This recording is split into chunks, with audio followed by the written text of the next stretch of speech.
Okay, so now moving on to the lumbar spine, lower back. Probably the most likely area that you'll feel some tension and aches and pains from sitting a lot. In general as well, it's the most likely area to get some musculoskeletal sort of discomfort. Most of the time, vast majority of the time, it is muscular. So movement exercise will help this. So even if you don't do these exercises, if you just change posture, go for a walk, a run, cycle, swim when we're allowed to, all that kind of thing will help. So same drill as the neck and mid-back. It's first off checking your posture. So how are you sitting? We don't want to be too rounded and slouched, so it's imagining either the balloon lifting you off the chair, or if you prefer, just letting that area curve a little bit, bring your shoulders back a little bit, and then that bit of retraction, so you're making the joints and the muscles do the work rather than just relaxing on the ligaments and compressing everything. Okay, so it's just growing taller there. There's no set way of doing that. There's no perfect right or way. It's just what you can sustain that's comfortable instead of being slouched. Okay, so lower back. You can also, in sitting, mobilise the lower back with some pelvic tilt. So you can curve your back in and then rock back and slouch. So that's actually coming from your pelvis.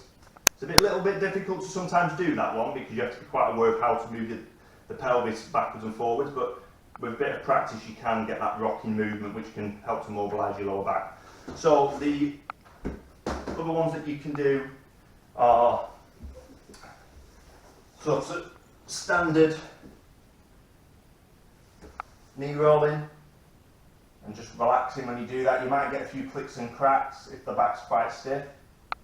You can have one arm over to the side and then reach and then actually bring that leg over for an extra stretch, and that will put a bit more tension along your glutes and into your back, so it's quite normal to feel that stretching along that line of your leg and back.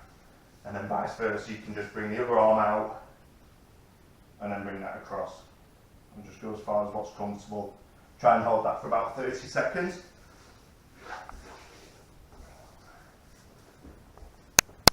Extension. With this one, if you prefer, you could start on your forearms and just let your back relax and get a feel of stretching that lower lordosis of your back. If you're able to, an extension movement like that, and you're looking just to keep sort of the hips or the front of your pelvis on the floor if you can. If it lifts off, don't worry, or if you can't straighten your arms, just go with what you can do for now. This is the one that you wouldn't hold. You would just hold for maybe a couple of seconds, 2 to 3 seconds, and then back down. You certainly don't need to hold that for a long period, and you're just looking at feeling the segments extending. It's quite a common yoga type exercise that as well, if anyone's done any yoga in the past. Moving into other muscles that commonly get quite tight, a muscle called quadratus lumborum, lower back. An easy way just to get that loosened off is some sideways stretches. If you wish, you can hold the door frame and drive your hips across a bit more. But to start with, you could just go side to side, bring in your lats a little bit, stretch that out, and again, looking at a 20 to 30 second hold. You can go for longer, but as long as you can hold that position comfortably, that's fine. And as we mentioned before, strengthening is just as important. You'll often get quite tight if you're getting weaker, particularly with the lower back. So it's worth not just concentrating just on stretches alone, and that's the same for back and neck. Make sure your shoulders and arms are having some strengthening exercise. So predominantly with lower back, we'd recommend some squats, and then you can do that just body weight to start with. Try to start by gripping the floor a little bit with your toes, legs about shoulder width apart. Engage your core, so just sucking in your belly button a bit, and then just squatting down as far as what range of movement you've got, and then you can make that harder by adding a weight if you wish, or a backpack to make your body heavier. Okay. You can also do lunges, good for the quads, and glutes again, but just make sure everything stays nice and aligned, your knee in line with the middle of your foot. It can go over your foot. Sometimes there's a bit of a myth that it has to, your knee can't go over your foot. It can, and actually it's good if you can get that stronger. And it's good for anyone who might be having any knee problems, that potentially any creaking of the kneecap, pain using the stairs. It can be a bit difficult to start with, and you might feel a bit of discomfort, but work within your pain limits and how far you can go on that one. Same for sort of single knee dips. Do a little dip just within your pain limit and range of movement.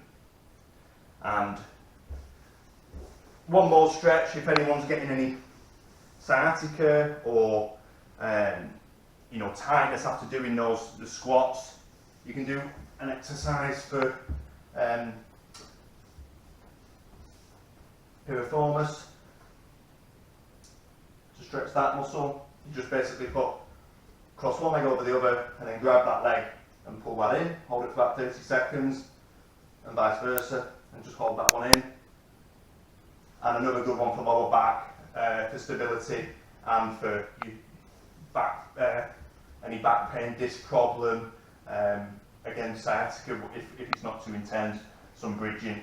So you're basically squeezing your bottom to lift yourself up as high as you can go.